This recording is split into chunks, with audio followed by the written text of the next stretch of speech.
Sa beach o resort ngayong Holy Week break, paalala po ng mga otoridad na huwag lumangoy kung kayo ay nakainom ng alak. Magbabantay rin ang Philippine Coast Guard sa mga tabing dagat para sawayin ang mga turistang lasing.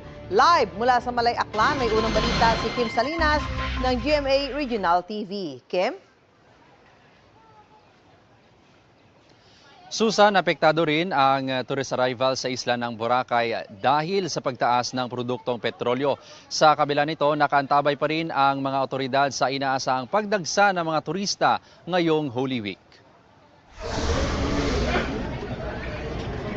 Unti-unti nang dumadagsa ang mga turistang tumatawid sa isla ng Boracay para magbakasyon ngayong Semana Santa. Sa datos ng PCG Aklan, simula noong March 26, nasa average na 7,000 hanggang 8,000 na mga turista ang dumarating sa isla kada araw. As of March 28, mayroong mahigit 19,000 na turista na dumating sa isla sa loob ng 3 araw ayon sa Malay Tourism. Base sa obserbasyon ng PCG, mas kaunti raw ang mga pasahero ngayong taon kung ihahambing noong 2025. Posible raw na epekto rin ito ng mataas na presyo ng produktong petrolyo. May mga flight na kita nga mga na-cancel man, no? Nga international flight pasulod diri sa Western Visayas. Kaya siguro ang iba naton nga mga biyahe, no? Nag-implement na sang increase sa ilang nga pamasahe.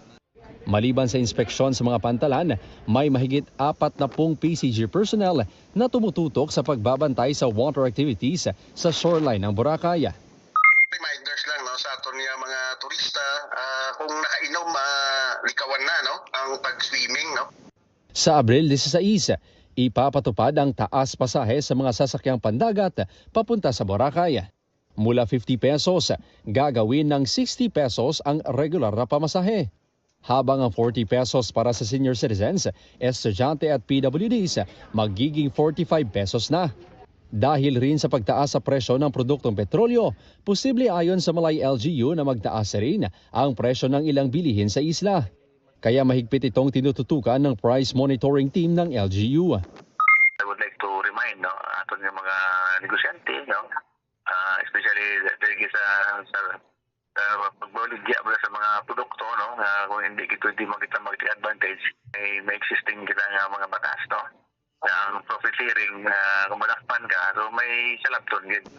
Nakadeploy rin ang ilang personnel ng LGU na naglilinis para mapanatili ang ganda ng isla.